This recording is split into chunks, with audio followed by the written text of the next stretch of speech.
Imagine running full speed on a treadmill, exhausted, sweating, heart pounding, only to realize you're not moving forward. That's what chasing what doesn't serve your soul feels like. You're busy, but not becoming. The Stoics warned us of this trap centuries ago. They taught that peace isn't found in possession, but in purpose. That freedom isn't found in desire, but in discipline. Chase what's hollow, and you'll feel sorrow. Follow the noise, lose your voice. Ignore your role, and forfeit your soul.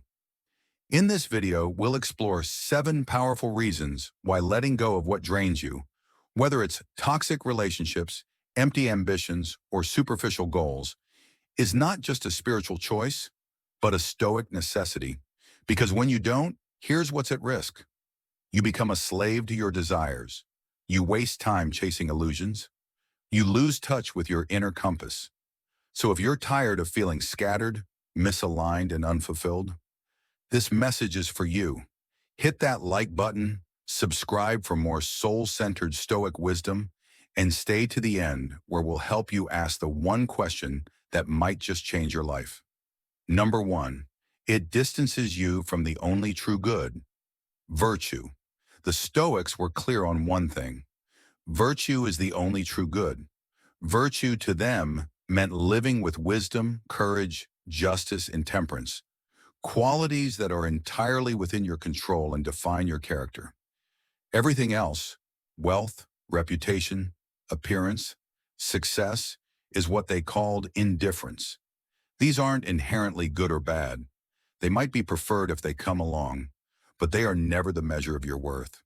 When you start chasing things that don't serve your soul, things that pull you away from your principles, you begin to trade the one stable source of fulfillment for things that are fragile, fleeting, and often out of your hands.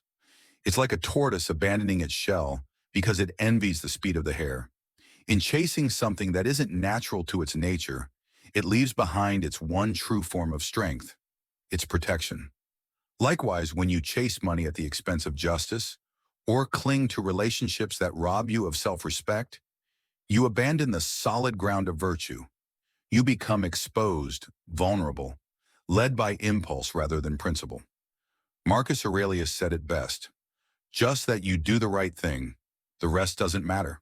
When you lose sight of that, your life becomes reactive rather than intentional. You become guided not by wisdom or courage, but by fear, pride, and the insatiable hunger for approval. The danger in this path is not always immediate, but it's deeply corrosive over time. You may gain the world and still feel empty. You may be praised outwardly and yet lose all sense of inner peace. When you neglect virtue, you drift away from your soul, and the further you drift, the harder it is to return. You become someone you don't fully recognize, compromised, anxious, reactive. The consequence is not just emotional fatigue, but moral erosion. And when storms come, as they always do, you'll realize that the things you chase can't hold you together. Only virtue can.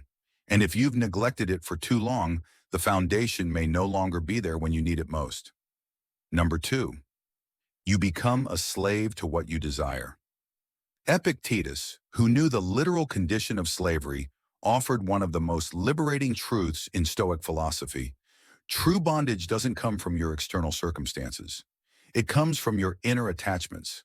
It's not your job, your partner, or your situation that enslaves you. It's your craving for something you believe you can't live without. The moment your happiness becomes dependent on getting a specific outcome, whether it's someone's approval, a certain lifestyle, or recognition, you've handed over your inner peace to forces beyond your control. You no longer act with intention, you react with desperation. What begins as a desire turns into a chain, quietly binding you to anxiety and fear. Imagine a dog chasing a moving car. Every time the car speeds up, the dog runs faster. It doesn't question why it's chasing, only that it must. This is how we behave when we pursue desires that don't serve our soul. We become fixated, unaware that the very thing we're chasing will never stop, never satisfy, and may even harm us. In this endless pursuit, we lose agency. We begin to act out of compulsion rather than clarity. Epictetus put it plainly, Freedom is the only worthy goal in life. It is won by disregarding things that lie beyond our control. But the more we cling to outcomes we can't guarantee, the more we entangle ourselves in fear of loss and hope of gain. Two forces that rule the unfree mind. The danger in this is subtle but destructive. You may begin to mistake obsession for purpose, or addiction for ambition. When your desires own you, your sense of peace is no longer your own. It's leased to the world, and the rent is due daily. The soul becomes restless, weighed down by worry, driven by insecurity. And the consequences, you start sacrificing your time, values, and well-being for things that cannot love you back. Over time, your identity becomes distorted. You no longer know if you're living your truth or just chasing shadows. This isn't freedom. It's servitude in disguise.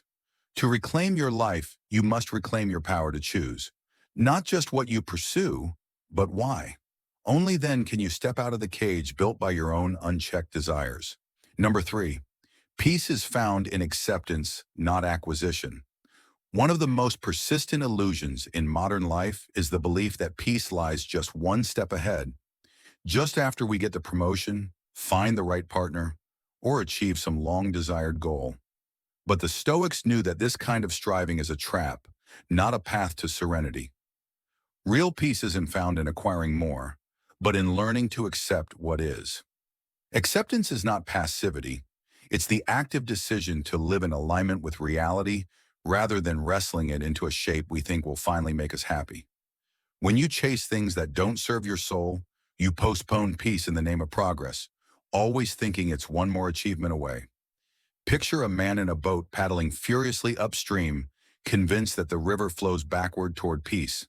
The harder he rows, the more exhausted he becomes, unaware that if he simply stopped resisting and let go, he'd be carried by the current to where he truly belongs. This is how we live when we equate fulfillment with acquisition.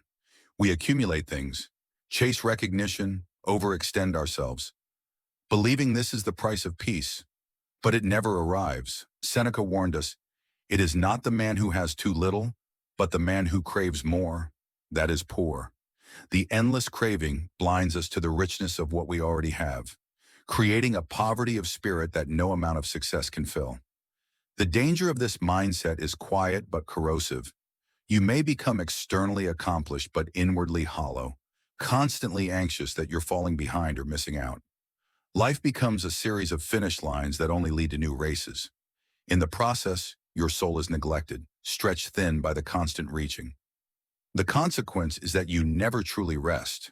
You live in a chronic state of almost, haunted by the illusion that contentment is out there somewhere. But when you stop chasing what doesn't nourish you, something shifts. You begin to work with life rather than against it. You see that peace was never something to be earned, but something to be uncovered within. In that acceptance, in that stillness, you touch the tranquility the Stoics called ataraxia, a calm that no external storm can touch. Number 4, you reclaim your time, energy, and life. Time is the one thing we can never get back, yet we spend so much of it chasing things that leave us feeling empty. We convince ourselves that being busy is the same as being purposeful, when in reality, we often run in circles, reacting, striving, reaching, without ever asking if what we're chasing aligns with our soul. The Stoics were deeply aware of this trap. Seneca, in On the Shortness of Life, reminds us, it is not that we have a short time to live, but that we waste much of it. Life isn't short by design. It becomes short when we trade our precious time for meaningless pursuits, empty validation, or shallow ambition. Think of your life like a lantern filled with oil. Each moment you give away to something unworthy drains that oil, dimming the light meant to illuminate what truly matters: your growth, your peace, your relationships, your purpose. But if you focus on what serves your soul, you preserve that light, allowing it to shine brighter and longer. When you stop pouring your energy into things that drain you, you discover how much power you actually have. You're no longer pulled in 100 directions. Instead, you become deliberate, choosing how to spend your days, where to focus your attention, and what kind of life you want to build. The danger of ignoring this is that you wake up one day and realize you've been busy, but not alive. You filled your calendar but emptied your heart. Time spent chasing the wrong things comes at a cost. Missed moments with loved ones, delayed dreams, neglected inner growth. The consequence is a quiet regret that creeps in slowly, asking uncomfortable questions. What was all of this for? Why does it still feel hollow? But there is a way back. When you stop chasing what doesn't serve your soul, you reclaim your time, your energy, and your life. You begin living on purpose, not by accident.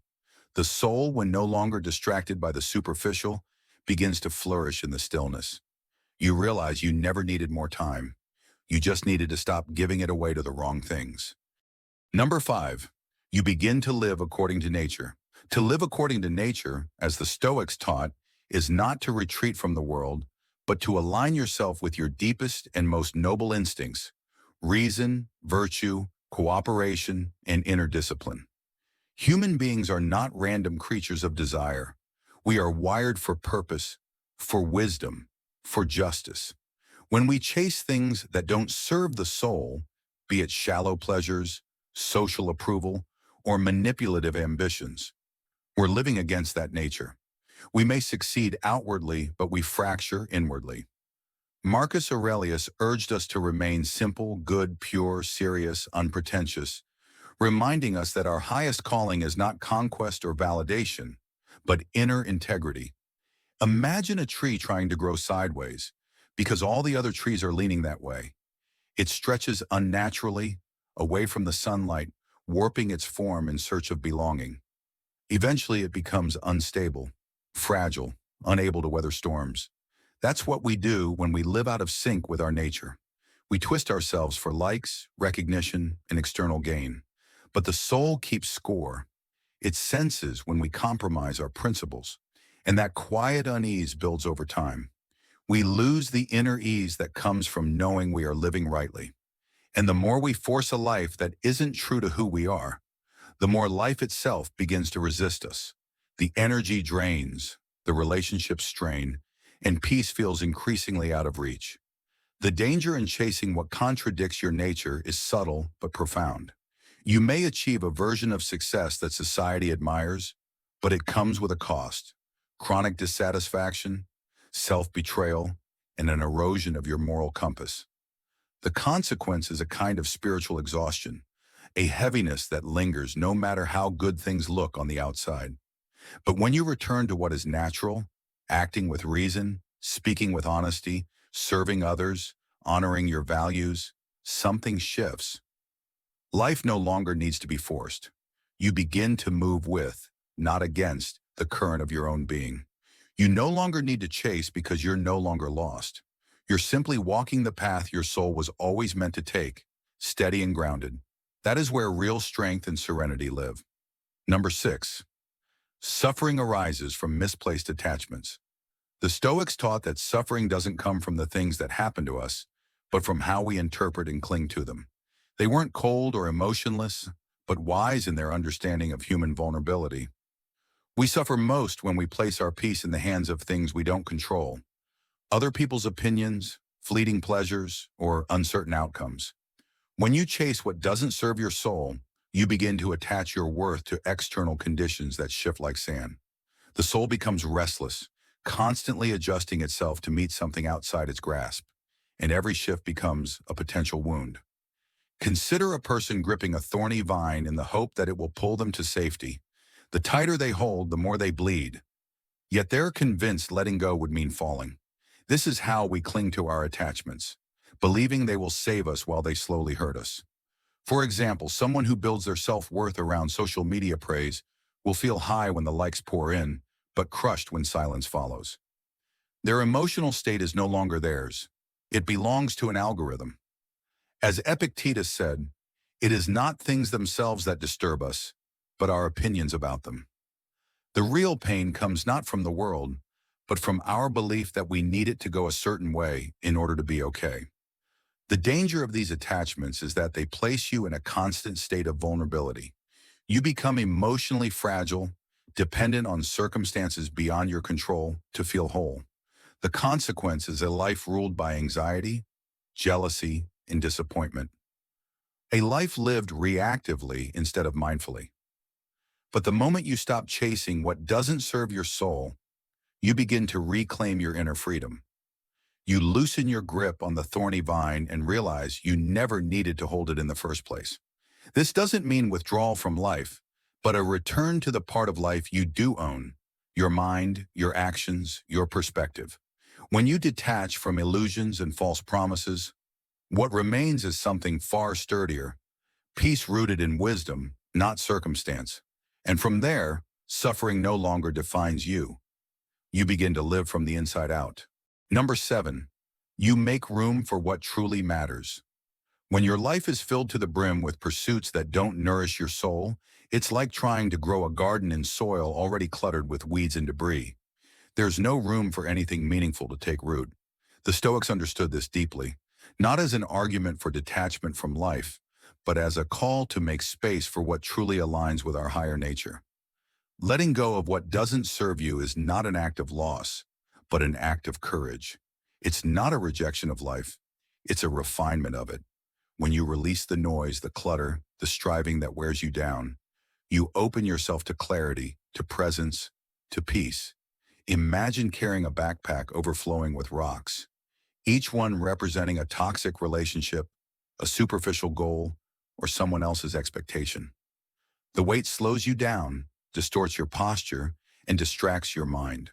But because you're used to it, you forget what it feels like to walk freely. When you finally choose to take those rocks out, your steps become lighter, your direction clearer, and suddenly you're able to notice the path beneath your feet. Life doesn't just change, it reveals itself. You begin to notice opportunities that were always there, but previously buried under your burdens. You rediscover love, stillness, creativity, and purpose, not as things to chase, but as things you now have room to welcome. The danger of not letting go is stagnation.